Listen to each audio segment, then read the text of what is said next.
Well, hello there. How is everyone? I hope you're all well, you amazing, beautiful, wonderful people. This is actually going to be video 1. It was going to be video 3. So later on, you might see a video that says it's video 1, and it's actually video 3. It's unlike me, innit? Confusing people. Anyway, it's Friday. No, it's not. It's Thursday. And you're looking absolutely amazing, by the way. Let's get straight into the meat and potatoes, as we are talking about P. Diddy this morning, because a lot of you have been emailing me saying, look, you need to talk about P. Diddy. This is a big situation right now. The downfall of Sean Cheesy Puff Coombs. And look, this is what I will say, is I've been watching where other people have been talking about P. Diddy. Some people have got a lot of different comments about P. Diddy, and I have to categorically state, before I go any further, that if there are people out there who are supportive of P. Diddy, then I'm not supportive of them.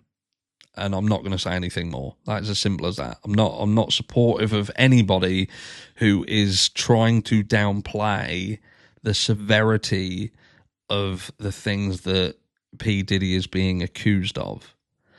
Now, I appreciate that different people see things in a different way, but in my personal opinion, what I see with the P. Diddy situation, and look, we've all seen the footage, the hotel footage that depicted exactly what kind of person P. Diddy was. He was being violent and aggressive towards a female. And what we see here, the charges that he is facing, the trafficking, the racketeering, and, racketeering, you could sort of argue that when you're real wealthy, anything could be classed as racketeering. You create a business that is doing something with the guise of doing something else in order to make more money. But with respect of these powerful people using females as some form of bargaining chip or a commodity, or using their influence and power to obtain control over females, is sickening, and it's being downplayed. There are people out there who are heavily downplaying it. I've heard people who have turned around and said that, oh, P. Diddy is just getting arrested and he's getting charged because he could hold a good party. And I think to myself, that's fucking alarming, mate. That's alarming for people to actually consider that what we're seeing here is a guy who was wealthy, was having good parties, and he is being arrested and charged for these situations. That is fucking sick, mate. Absolutely sick. And like I say, I've seen people say it, I've seen people talk about it, and I will not be speaking to or about these people ever again. Ever again. And if you're somebody who thinks the same, then that goes for you as well. And I will ask anybody the same question. Okay, then. So if you had a daughter who was 18, 19 years old, how would you feel about your child, your daughter, attending one of these parties? Would you like that? Would you feel okay about it? Would you not be worried or concerned about it?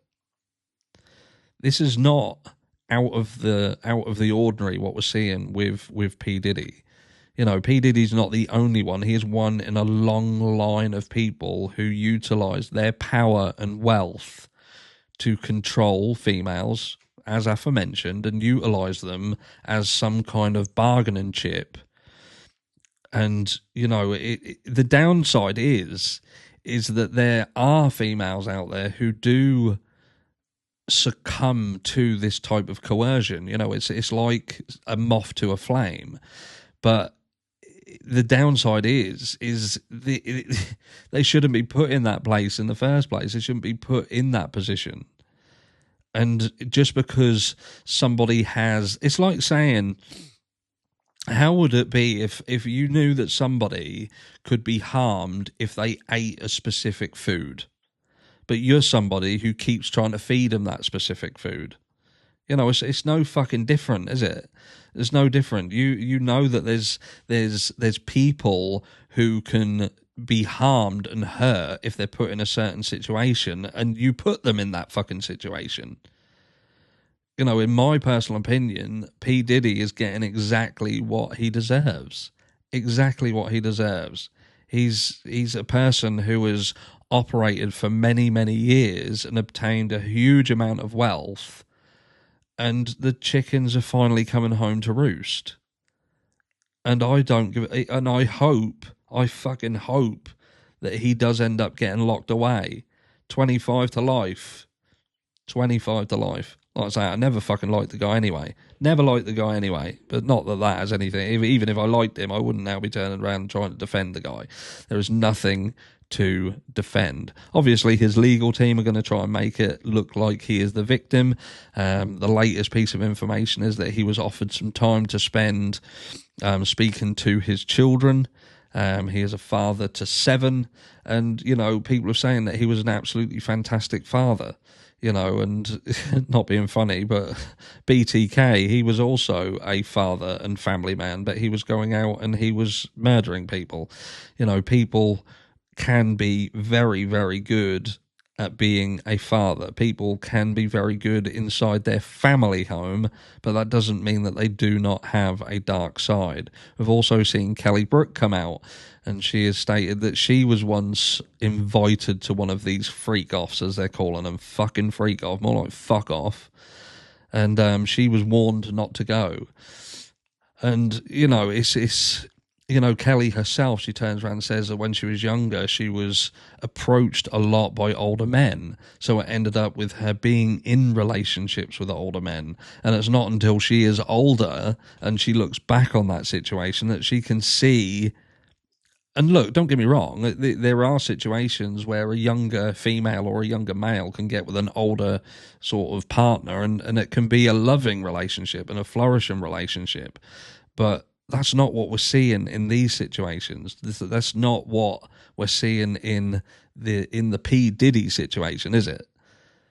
You know, this is the fact that it's being downplayed, the fact that there are people out there who are literally claiming that he is almost being a victim, he is being victimized because he could just fucking hold good parties, and that these females were going to do what they were going to do anyway, so why should he be held accountable? That is quite a statement to make. That is quite a statement to make.